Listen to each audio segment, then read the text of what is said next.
Bem-vindo ao canal Rota 783. O canal para quem tem sede de conhecimento. Se inscreva agora e clique em gostei. Uma breve história de Royal Raymond Rife.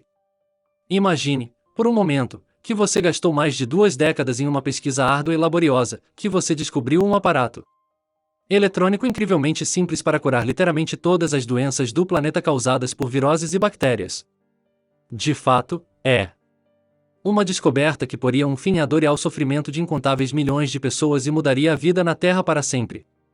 Certamente, o mundo médico viria correndo a você para abraçá-lo com todas as honras e recompensas financeiras imagináveis. Infelizmente, o que se constata com os maiores gênios da medicina em todos os registros da história, é que tiveram um destino literalmente oposto à lógica esperada. Na verdade, a história da medicina está repleta de histórias de gênios traídos pelo pensamento retrógrado e o ciúme, mas mais pateticamente, pela ganância e pelo dinheiro.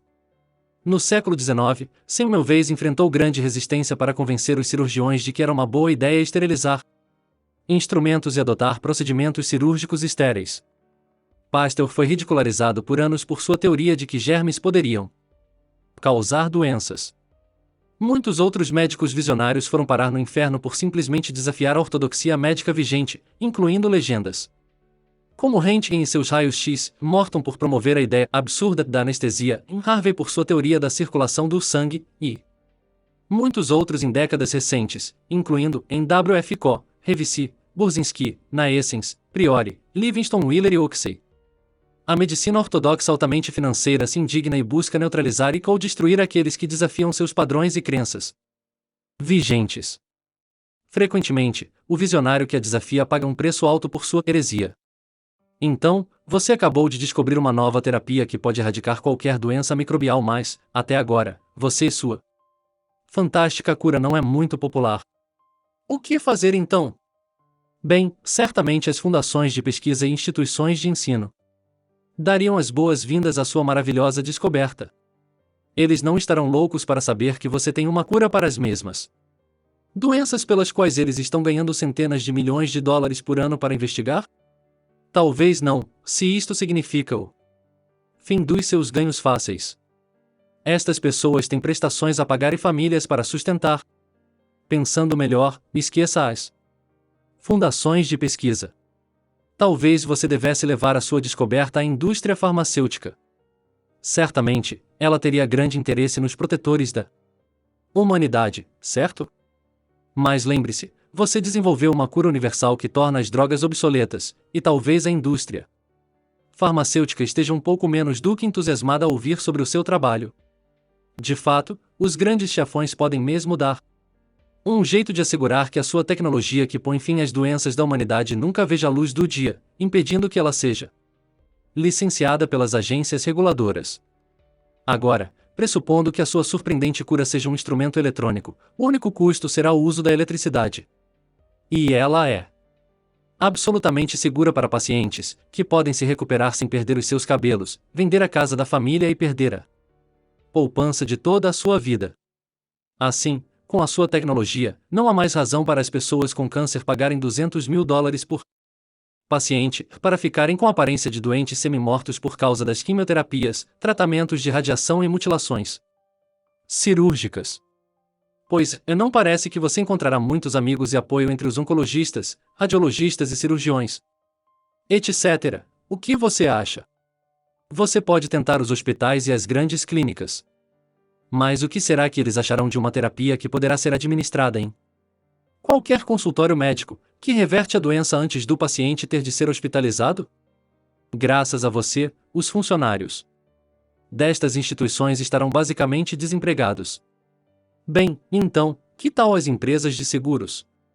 Certamente, eles gostariam de poupar as despesas de hospitalização, pelo menos as empresas que não tenham investido em hospitais, onde os funcionários estejam lá sentados esperando que alguém que tenha quebrado a perna ou tenha se envolvido em um acidente de carro, e aqueles que não perderam seus clientes segurados como resultado da sua invenção, e as empresas que estejam tentando se livrar de seus estoques farmacêuticos. Bem, esqueça as seguradoras também. Parece que apenas tenha um pequeno problema com os estabelecimentos médicos, não? Provavelmente os únicos amigos que você terá serão os pacientes e aqueles doutores progressivos que a mudança como uma oportunidade, mais do que uma ameaça aos seus estabelecidos monopólios geradores de dinheiro. Essas pessoas amarão você. Mas elas não têm autoridade. O que se segue, agora, é a história de uma exatamente sensacional terapia e o que aconteceu com ela. Num dos mais negros episódios registrados na história, esta notável terapia eletrônica foi sabotada e sepultada por um grupo de homens desumanos. Ele tem ressurgido nos subterrâneos do mundo da medicina alternativa somente após a metade da década de 80. Esta é a história de Royal Raymond Rife e suas fabulosas descobertas e instrumentos eletrônicos.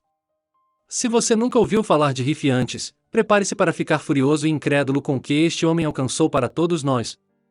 Apenas para ter isso praticamente banido da face do planeta. Mas, reserve sua opinião e decisão final até você ter lido isto. Obviamente, alguns podem considerar isto apenas como uma impressionante peça de ficção. Entretanto, para aqueles que estão motivados a fazer alguma investigação por conta própria, mencionaremos vários doutores altamente respeitados e autoridades médicas que trabalharam com Rife, como também alguns dos mais notáveis aspectos de sua criação. Todavia, em uma análise final, a única maneira real para determinar se esta tão revolucionária terapia existe é experimentar, você mesmo. A literatura médica está cheia de testes e pesquisas clínicas manipuladas, em que nem os sujeitos da experiência e nem as pessoas que as conduzem conhecem os aspectos críticos do experimento, cujos resultados são, em sua maioria, previamente determinados pelos interesses corporativos envolvidos. Se a FDA e outros procedimentos reguladores e de licenciamento forem observados, é privilégio seu experimentar esta terapia inofensiva. Então vamos agora nos voltar para a história do mais impressionante pioneiro da medicina do nosso século. Royal Raymond Rife foi um brilhante cientista que nasceu em 1888 e morreu em 1971. Após estudar no Johns Hopkins, Rife desenvolveu uma tecnologia que é ainda comumente usada hoje nos campos da ótica, eletrônica, radioquímica, bioquímica, balística e aviação. É justo afirmar que Rife praticamente desenvolveu sozinho a medicina bioelétrica.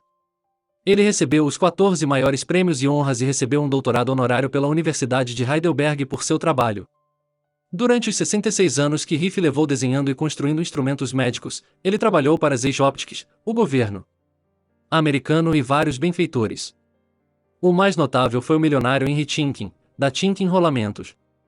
Porque Rife foi autodidata em tantos campos diferentes, ele intuitivamente procurou por suas respostas em áreas além da rígida estrutura científica de seu tempo.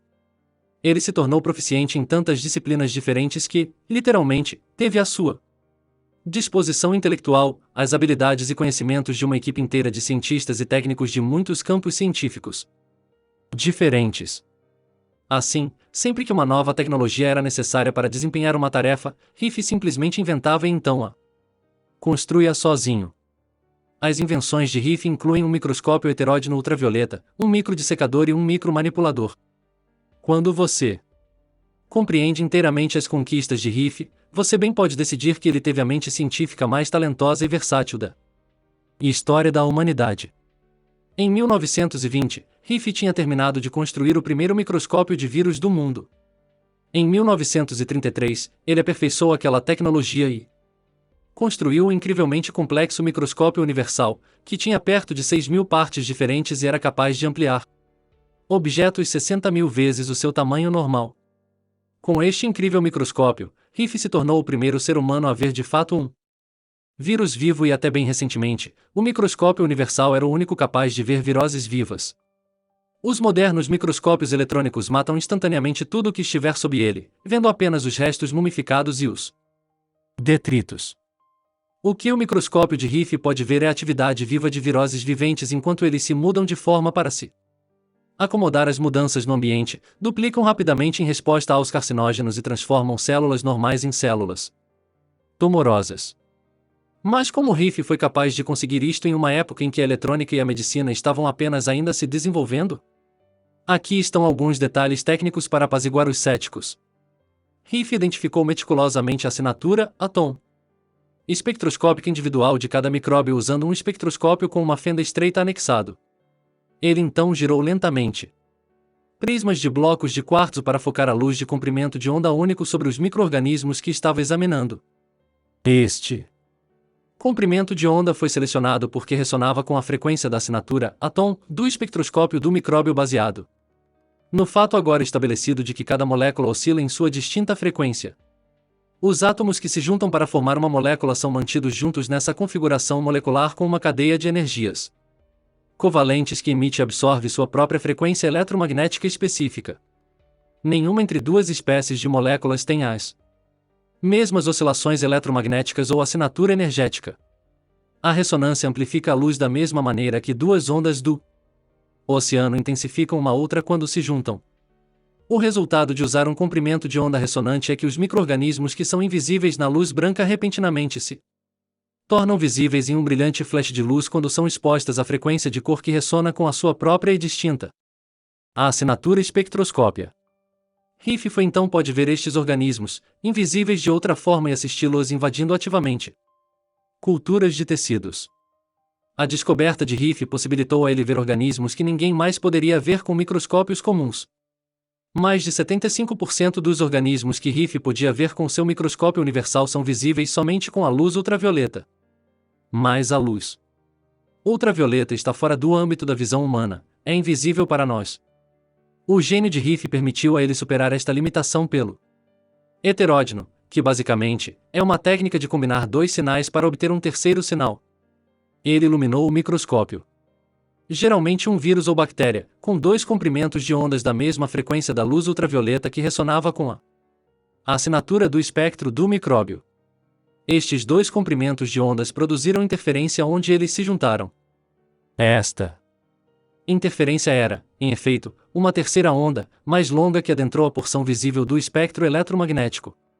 Foi assim que Riff tornou visíveis os micróbios invisíveis sem matá-los, um feito notável que os microscópios eletrônicos atuais não podem repetir.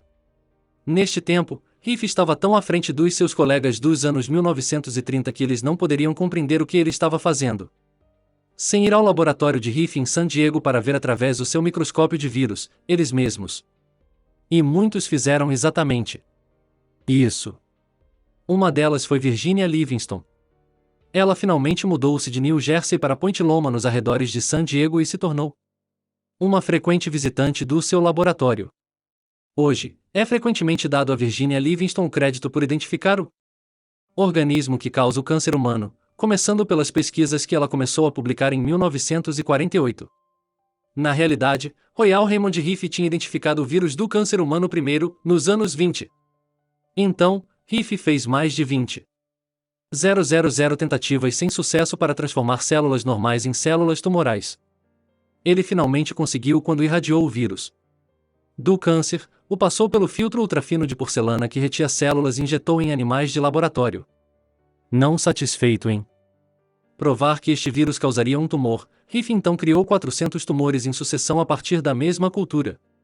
Ele documentou tudo com filme, fotografias e registros meticulosos. Ele deu ao vírus do câncer o nome Cryptocides primordialis. Virginia, em seus papéis, o renomeou progenitor Cryptocides. Royal Riff nunca foi nem mesmo mencionado em seus papéis.